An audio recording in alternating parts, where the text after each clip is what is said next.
तो देखो ये मेरे पास एक मिरर बना दिया ऐसे करके, पीछे पॉलिश कर रखी है, और ये बोला इंसिडेंट रे ये आ रही है, find the value of angle x. ये एक्स जो दे रखा है इसकी वैल्यू क्या होगी हमें ये बताना है।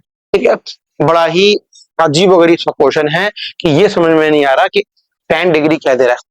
बच्चे क्या समझते हैं 10 डिग्री क्या दे रहा है, इंसिडेंट एंगल है। नहीं, अभी हमने नियम बनाया था, क्या नियम बनाया स्टूडेंट्स, कि जो इंसिडेंट एंगल होता है वो कहां से है, अरे भैया वो तो नॉर्मल से है, ये है नॉर्मल।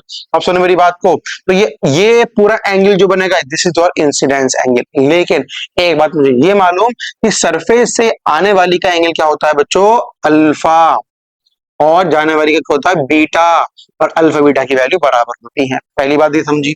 और अभी हमने ये सीखा कि incident ray and reflected ray की जो बीच में एंगल होता है उसकी वैल्यू कितनी आती है स्टूडेंट्स, 2i के इक्वल आती है। और समझते हैं इस बात को, सुनो मेरी बात को, ये आने वाली है, ये जाने वाली है, and this is your i plus R, this is your i and this is your r। तो होल एंगल कितना हो गया बच्चों मेरे पास, 2i के बराबर।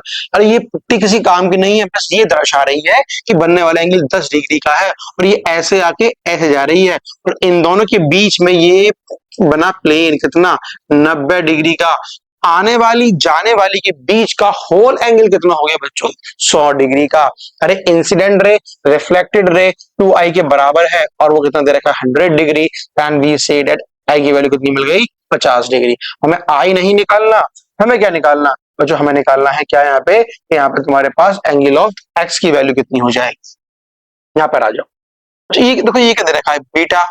अरे बीटा क्या होता है, वो सीखा हमने, बीटा बच्चों क्या होता है 90 माइनस आर, और क्या लिख दूं 90 माइनस आई। अरे सर इससे क्या हो जाएगा, आओ देखते हैं क्या हो जाएगा।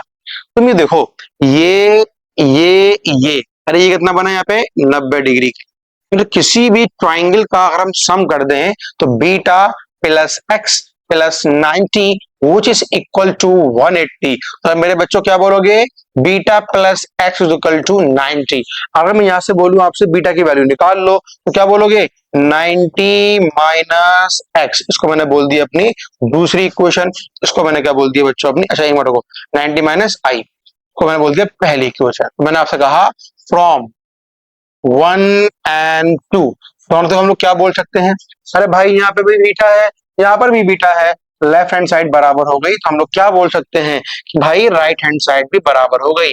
90 माइनस एक्स, 90 से 90 कैंसिल, माइनस से माइनस कैंसिल, आई बराबर कितना आ गया एक्स, और आई मालूम है 50, तो बच्चों एक्स की वैल्यू भी कितनी हो गई 50 डिग्री। बढ़िया क्वेश्चन, ऐसे क्वेश्चंस हमें आने चाहिए कि अगर देखो अभी हमने कोई बात नहीं करी, न किसी मिरर की बात करी, कॉनकेव कॉनकेव कॉन्वेक्स क्या है, अभी हम सिर्फ जनरल फॉर्मूले जो हमने सीखा कि आई की वैल्यू आर के बराबर है, अल्फा बीटा बराबर है, उसी के बिहाफ पे क्वेश्चन सॉल्व कर रहे हैं पूरे लेक्चर के अंदर। तो अभी हम आगे बढ़ ही नहीं रहे हैं, बिल्कुल बेसिक बेसिक बातों को अच्छे अच्छे क्वेश्चन लेकर आ रहे हैं।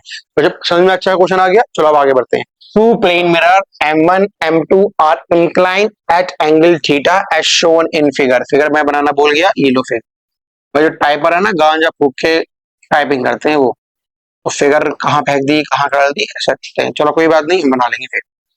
यहाँ देखो graph, to plane mirror M1, अरे भैया इसका नाम क्या ले दिया मैंने M1 है ना, M1 M2 as shown in figure, a ray of light 1 which is parallel to M1, इसको मैंने क्या बोल दिया भैया M1, इसको मैंने क्या बोल दिया M2। एक रे है जो पैरल आ रही है बच्चों, कैसे आ रही है, ऐसे आ रही है, ये आ गई, कौन है इंसिडेंट रे है भैया, कौन है पैरल है किसके, M1 के, लगा दिया।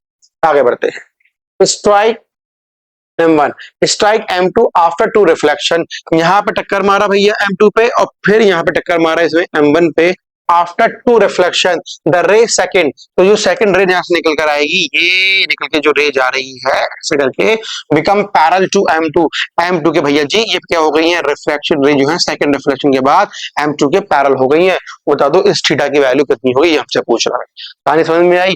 अरे आने वाली M1 के पैरल, जाने वाली M2 के पैरल, बनने वाला एंगल क्या होगा ये हमसे पूछ रहा है। आ जाओ, ये याद है नहीं, ये अगर दो लाइंस ऐसे ही हैं, एक ट्रांसवर्सल है, वही ये वाला एंगल बराबर होता है।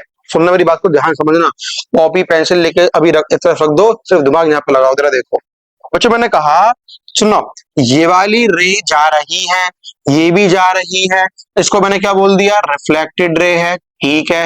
इसको मैंने क्या बोल दिया, M2 है, ठीक है। और ये मैंने मार दिया क्या, ट्रांसवर्सल, इसको मैंने क्या बोलना पड़ेगा, M1। तो ये एंगल थीटा है तो भैया ये एंगल थीटा है तो ये वाला एंगल भी थीटा हो जाएगा। मीन्स ये वाला एंगल कितना हो जाएगा, सिंपली थीटा के बराबर। बात समझ में आई नहीं आई? अरे भैया ये देखो, अगर इस सरफेस का मैं क्या मारूं, ये नॉर्मल, तो ये कौन सा एंगल हो गया, जाने वाली सरफेस से गैलेंसिंग एंगल बनाती है, आने वाली भी सरफेस से गैलेंसिंग बनाती है, और दोनों गैलेंसिंग की वैल्यू बराबर होती है। अगर ये थीटा तो ये भी थीटा हो जाएगा। आगे बात समझ में कहानी।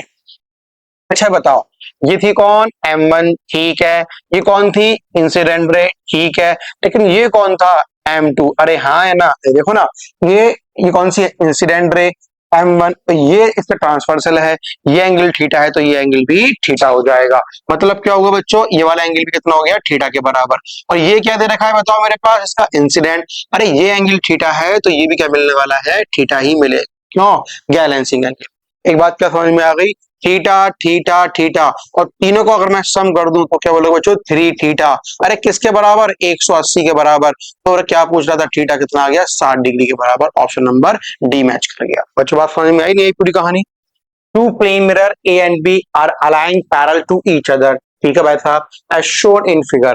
Find the maximum number of time the ray undergo reflection. अरे देखो जरा, रे ऐसे आ रही है विद 30 डिग्री एंगल, और यहाँ टकरा के फिर ऊपर जा रही है, तो भैया एक बार यहाँ पे हुआ रिफ्लेक्शन, एक बार यहाँ पे हुआ, फिर यहाँ पे होगा, फिर यहाँ पे होगा, करते करते करते कितने ऐसे रिफ्लेक्शन करेगा ताकि लाइट पूरी बाहर निकल जाए। मैं अगर आपसे पूछूं कि टोटल पाथ जो कवर करना है बच्चों लाइट को, वो कितना है, तो क्या बोलोगे, 2√3 ये टोटल पाथ कवर करना है उसको। लेकिन एक पहले रिफ्लेक्शन में क्या पूरा कवर कर लेगा, नहीं, पहले रिफ्लेक्शन में तो उन्होंने मैंने क्या बोल दी, फॉर एग्जांपल इतना x पाथ कवर करा है, और बताओ अगले रिफ्लेक्शन में x करेगा या उससे ज्यादा या कम करेगा, और चेक कर लेते हैं। इंसिडेंट रे किसके बराबर होगा बच्चों, इंसिडेंट एंगल बराबर रिफ्लेक्टेड एंगल के, या तुम क्या बनाओगे, एक नॉर्मल। अब बताओ ये वाला एंगल 30 का है, ये नॉर्मल है, ये नॉर्मल है, तो मेरे बच्चों ये भी कितना होगा, ये भी 30 का ही तो हो जाएगा, ठीक है। जब ये 30 का है तो ये 30 का है, तो कहने का मतलब क्या हुआ, अगली जो दूरी कवर करेगा वो भी x ही होगी।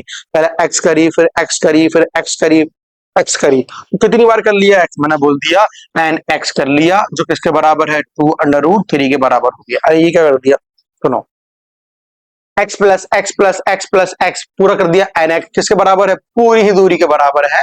जब ये nx कवर कर लेगा या 2√3 कवर कर लेगा, बाहर निकल जाएगा, रिफ्लेक्शन खत्म हो जाएंगे, ठीक है भैया। तो मैंने वही लिख दिया, nx की वैल्यू 2√3 के बराबर है, ठीक है। अब यहाँ पर n भी अननोन है, x भी अननोन है, n क्या है, नंबर ऑफ रिफ्लेक्शन, वही हमें निकलना है। उससे पहले क्या निकालना पड़ेगा कि x की वैल्यू क्या है। अब जरा देखो, मैंने इस ट्राइंगल को पकड़ लिया, देखो ये बना एक ट्राइंगल, तो मैंने ऐसे क्या बोला कि tan थीटा या tan 30 degree perpendicular upon base, angle के सामने वाला परपेंडिकुलर, और जहां पे एंगल बना है वो हो गया बेस, मींस 0.2। अब tan 30 की वैल्यू कितनी होती है, क्या बोलोगे, tan 30 1/√3 is equal to x upon, और 0.2 को मैं ऊपर लेकर आ गया, 0.2 ये आ गया, मुझे x की वैल्यू मिल गई।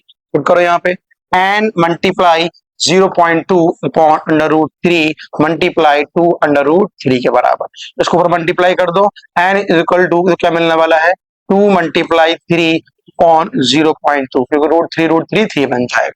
अब पॉइंट को 2 से 2 काट दो, क्या बचेगा यहाँ पे 0.1, ऊपर लेके जाओ कितना आ गया, सिंपली 0 को 30। तो नंबर ऑफ रिफ्लेक्शन जो होंगे बच्चों, वो 30 रिफ्लेक्शन के बाद जब लाइट टक्कर खा के फिर क्या निकल जाएगी, बाहर की तरफ निकल जाएगी। है बढ़िया क्वेश्चन।